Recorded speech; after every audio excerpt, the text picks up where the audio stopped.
Number 1 Alabama taking on number 3 Ohio State for the College Football National Championship. Dan Orlovsky, let's go through it. The coaches are legends. And the very first play of the game, terrible news, Ohio State. Trey Sermon goes down. He will not get back up. And he's been such a big part of this resurgence for the run game for Ohio State. To lose him on the first play of the game definitely hurt their offense. Meanwhile, speaking of injured players, here's Jalen Waddle. What did you see from him last night? Toughness, warrior spirit, competitor. You can tell how much playing for this program mattered to him because it looked like he was hurting so much, but he left everything on the field. Felt like he needed to get off the field before he did, but incredible spirit.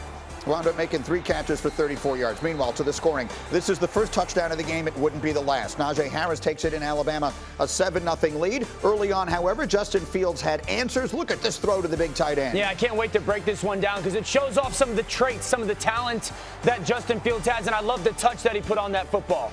That one is to Jeremy Ruckert inside the 10, and then Master Teague in for Sermon would take it in from there. So we're tied at 7, and Fields loves it. Second quarter, it's Mac Jones, and all night long, Ohio State just didn't have an answer for the Heisman Trophy winner. Yeah, they take Devontae Smith, and then at the snap, they send him kind of behind the quarterback like it's going to be reversed, and then they bring him right back where he started. He's too fast on the perimeter.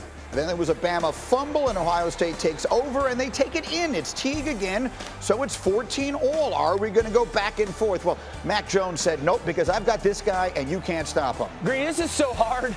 I mean, he's running full speed, turns his body, locates the football, full extension, 2 feet in bounds. And then it's Jones. He feels the pressure. He lofts it up for Harris. Harris is going to take it in. He would have 3 touchdowns on the night, 21-14 Alabama, and they just kept going. Later, it's 1st and goal from the 5, and it's Devontae Smith again. Yeah, return motion, one side, back to the other, back to where you came from, and it's a race to the front pylon. Awesome design and athleticism for Devontae.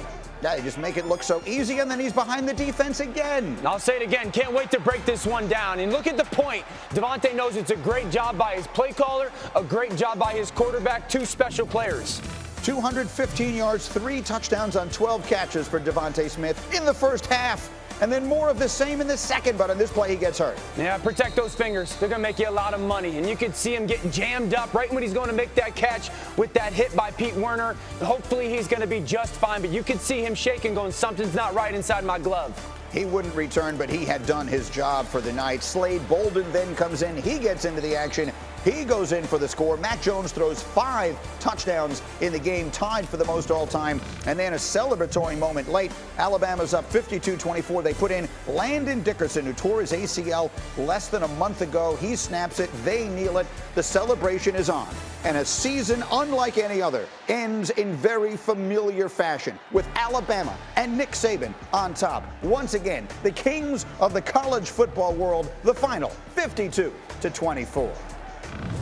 Well, you know, to me, this team accomplished more almost than any team. No disrespect to any other teams that we had or any championship teams, but this team won 11 SEC games. No other team has done that.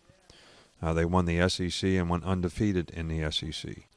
And then they beat 2 great teams in the playoffs with no real break in between. Played 13 games and went undefeated. With all the disruptions that we had in this season, I think there's quite a bit to write about when it comes to a legacy of a team. I think we're the best team to ever play. I mean, there's no team that will ever play SEC schedule like that again.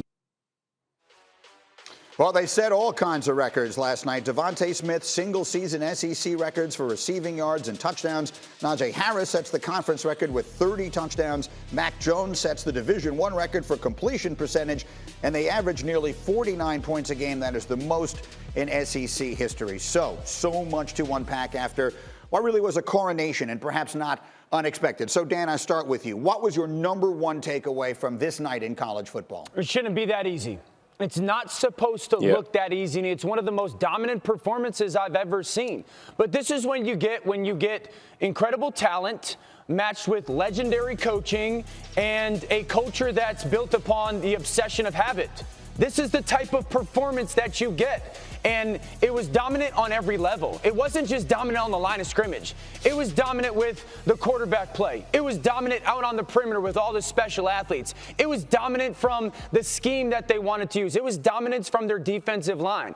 It's as complete a football team and a football performance as I've ever seen. It brings me back to last year and watching what LSU did and going, man, that's the best team I've ever seen in college football. And I think Alabama certainly has staked their claim to be in that conversation after the season and then the night they just had.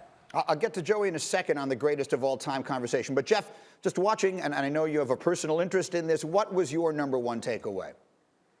Just the closeness of this football team, Greeny. And you just heard Dan give you all the domination conversation and the absolute beatdown they put on them. But how about how close this team was? You could tell they authentically play for each other. Here's Landon Dickerson, the center, going out for the last two snaps. Yes. I'm going to tell you, it brought tears to my eyes. Look, I reminisce about the Pro Bowl with Peyton Manning, my last snap. This kid's coming in. How many hugs is he giving, right? I mean, the true nature. Then he goes and picks up Saban and basically carries him 30 yards to the middle of the field. Yeah. That's not just for show, men. That just shows you how much they care about each other. They want to play for the guy beside him. They want to play for that coach. Man, you could tell they were a united front. That is as special as it gets. I absolutely loved it. Thank you for watching ESPN on YouTube. For live streaming sports and premium content, subscribe to ESPN+.